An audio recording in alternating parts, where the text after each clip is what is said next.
Pernahkah Anda merasa diabaikan oleh anak-anak Anda sendiri? Menyakitkan bukan? Ketika mereka tidak lagi menunjukkan rasa hormat yang sama seperti dulu? Ini bukanlah pengalaman yang Anda alami sendirian. Banyak orang tua menghadapi fase di mana hubungan dengan anak-anak mereka berubah, terutama ketika mereka tumbuh dewasa. Tapi kabar baiknya, ada cara yang jauh lebih efektif untuk mendapatkan kembali rasa hormat mereka tanpa harus bertengkar, tanpa adu mulut, dan tanpa menambah rasa sakit hati.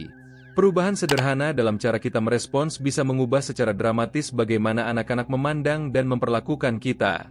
Sebelum kita mulai, tulis di kolom komentar bagaimana hubungan Anda dengan anak-anak Anda saat ini. Apakah Anda merasa dihormati, atau justru sering diabaikan? Pertama-tama, mari kita pahami mengapa anak-anak bisa kehilangan rasa hormat terhadap orang tua mereka. Ini bukan tentang mereka yang berubah menjadi tidak berperasaan seiring bertambahnya usia. Seringkali, perilaku mereka adalah cerminan dari dinamika yang telah kita ciptakan selama bertahun-tahun dalam keluarga. Akan datang masanya di mana peran orang tua dan anak yang terbalik. Yang seharusnya anak menghormati orang tua, malah justru sebaliknya. Saat itu terjadi, kita perlu strategi yang tepat, bukan dengan kemarahan atau memaksa, tetapi dengan perubahan pendekatan yang mendasar. Mari kita bahas 6 cara ampuh untuk mengembalikan rasa hormat anak-anak kita dengan pendekatan yang lebih bijaksana dan efektif. 1. Berhenti bersikap seolah-olah sangat membutuhkan mereka. Ketika kita terlalu menunjukkan kebutuhan akan perhatian dan waktu anak-anak, tanpa sadar kita melemahkan posisi kita di mata mereka. Penelitian psikologi keluarga menunjukkan bahwa hubungan yang terlalu bergantung menciptakan ketidakseimbangan kekuasaan yang tidak sehat. Ambil contoh seorang ibu yang selalu menyesuaikan jadwalnya dengan anak-anaknya. Dia selalu siap kapanpun anak-anaknya membutuhkan, bahkan mengorbankan kepentingan pribadinya. Niatnya baik menjaga keharmonisan keluarga, namun yang terjadi justru dia kehilangan suaranya sendiri. Dampaknya, anak-anak mulai melihat ibunya sebagai sosok yang akan selalu mengalah, yang bisa diperlakukan seenaknya tanpa konsekuensi. Mereka tidak lagi menghargai waktu dan pengorbanan ibunya karena menganggap semua itu sudah seharusnya ada. Solusinya bukan dengan menuntut rasa hormat, tapi dengan berhenti bersikap seolah-olah kita sangat membutuhkan mereka. Mulailah membangun kehidupan yang lebih mandiri. Buatlah jadwal pribadi yang tidak selalu bergantung pada ketersediaan anak-anak. Tunjukkan bahwa Anda punya prioritas dan kegiatan sendiri. Ketika anak-anak melihat Anda menghargai waktu dan kehidupan Anda sendiri, secara alami mereka akan mulai lebih menghargai Anda. Rasa hormat tidak bisa dipaksa, tapi tumbuh dari kesadaran dan pengakuan akan nilai seseorang. 2. Pertahankan kewibawaan dengan cara yang tepat. Banyak orang tua yang kehilangan kewibawaan di mata anak-anak karena cara berkomunikasi yang kurang tepat. Psikolog perkembangan anak menegaskan bahwa kewibawaan dibangun bukan dari rasa takut, tapi dari konsistensi dan integritas dalam tindakan kita. Di rumah, terkadang orang tua yang diperlakukan seperti tidak berarti akan mulai mengeluh, marah atau bahkan memohon untuk didengarkan. Kekhawatiran tidak dihargai membuat mereka bereaksi secara emosional, yang justru semakin merusak wibawa mereka di mata anak-anak. Ketika kita merespons pengabaian dengan kemarahan atau permohonan, kita sebenarnya memperkuat pola negatif.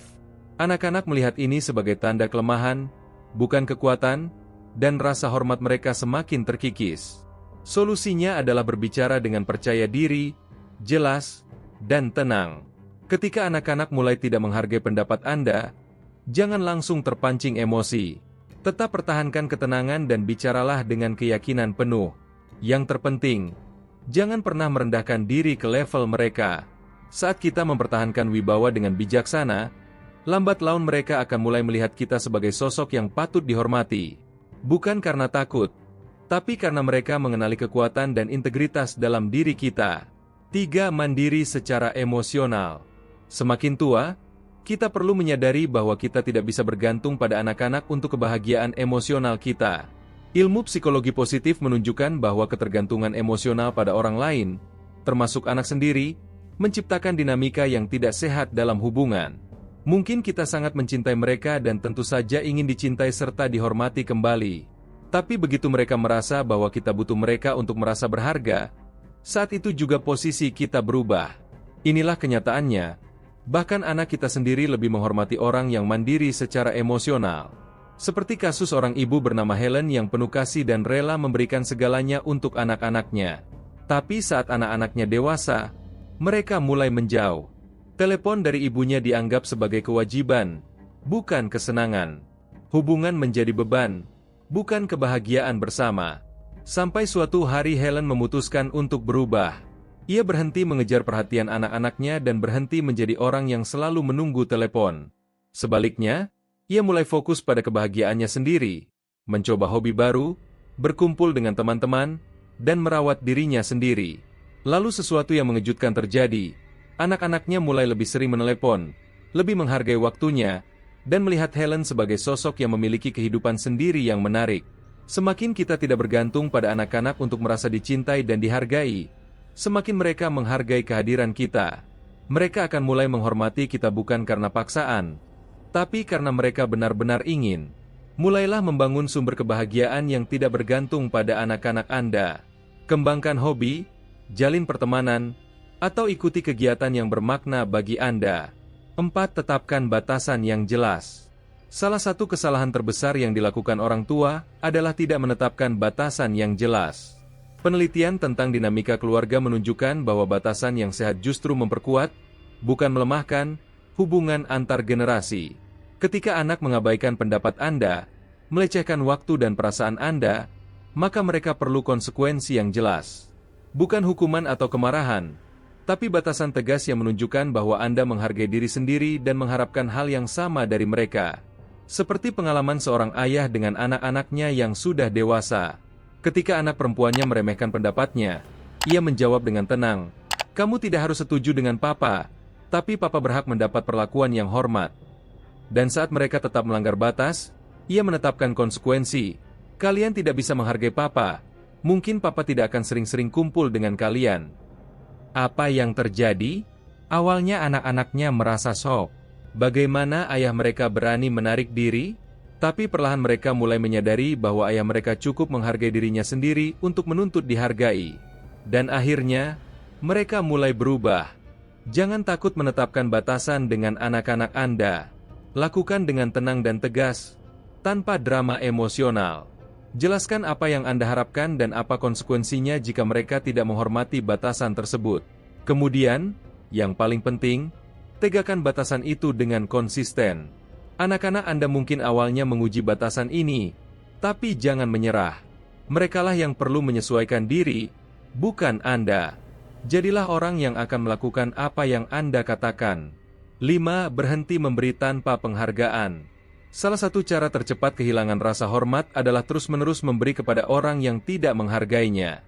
Prinsip timbal balik dalam psikologi sosial menunjukkan bahwa hubungan sehat membutuhkan keseimbangan memberi dan menerima. Sebagai orang tua, kita seringkali tidak sadar melakukannya. Kita memberi waktu, tenaga, bahkan materi meski seringkali tidak dihargai, bahkan dianggap biasa saja. Tapi kenyataannya, memberi kepada orang yang tidak menghargai tidak akan menumbuhkan cinta atau rasa hormat. Seperti pengalaman seorang ibu yang selalu siap saat anaknya butuh bantuan, bahkan mengorbankan uang tabungannya sendiri untuk membantu mereka. Tapi bukannya berterima kasih, anak-anaknya seringkali mengeluh dan menyakitkan hati. Sampai akhirnya sang ibu memutuskan untuk mulai menetapkan batasan dalam memberi bantuan dan berani berkata, "Tidak, kalau memang tidak sanggup." Awalnya anak-anaknya kaget dan kesal. Mereka tidak pernah menyangka ibunya akan berubah. Tapi perlahan semuanya berubah. Anak-anaknya mulai lebih menghargai bantuan dan usahanya karena mereka sadar bahwa kebaikan sang ibu bukanlah hal yang otomatis, tapi sebuah pilihan. Mereka mulai belajar untuk berterima kasih dan menghargai apa yang mereka terima. Jika Anda merasa anak-anak Anda mulai tidak menghargai waktu, tenaga, atau kebaikan Anda, coba pikirkan, apakah Anda sudah terlalu banyak memberi? Dan kalau iya, apa yang akan terjadi jika Anda berhenti? Mulailah mengurangi bantuan otomatis dan buat mereka memahami bahwa bantuan Anda adalah hal yang berharga, bukan hak mereka. Ketika Anda mengajarkan bahwa kebaikan itu hanya akan berlanjut jika dihargai, mereka pun akan belajar untuk menghargainya. 6. Tunjukkan bahwa kebahagiaan Anda tidak bergantung pada mereka. Cara paling ampuh untuk mendapatkan kembali rasa hormat anak-anak adalah menunjukkan bahwa kebahagiaan Anda tidak bergantung pada mereka. Penelitian psikologi positif menegaskan bahwa individu yang memiliki beragam sumber kebahagiaan cenderung lebih dihormati dalam hubungan sosial. Sebagai orang tua, Wajar jika kita peduli pada anak-anak kita.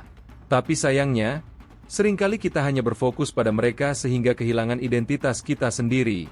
Anak-anak melihat kita sebagai orang tua yang tidak mengerti mereka, yang punya tuntutan tinggi, tapi tidak punya kehidupan sendiri. Bayangkan seorang ayah bernama Elan yang baru saja pensiun.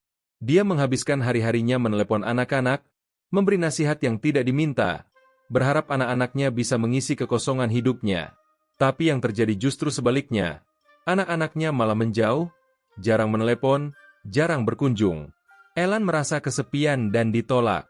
Sampai akhirnya dia memutuskan untuk fokus pada hidupnya sendiri, bukan pada hidup anak-anaknya.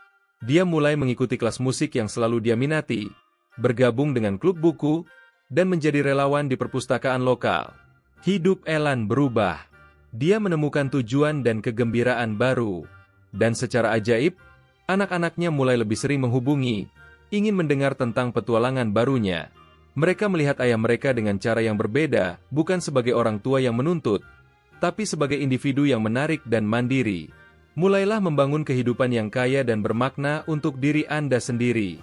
Tunjukkan pada anak-anak Anda bahwa Anda bisa bahagia tanpa ketergantungan total pada mereka.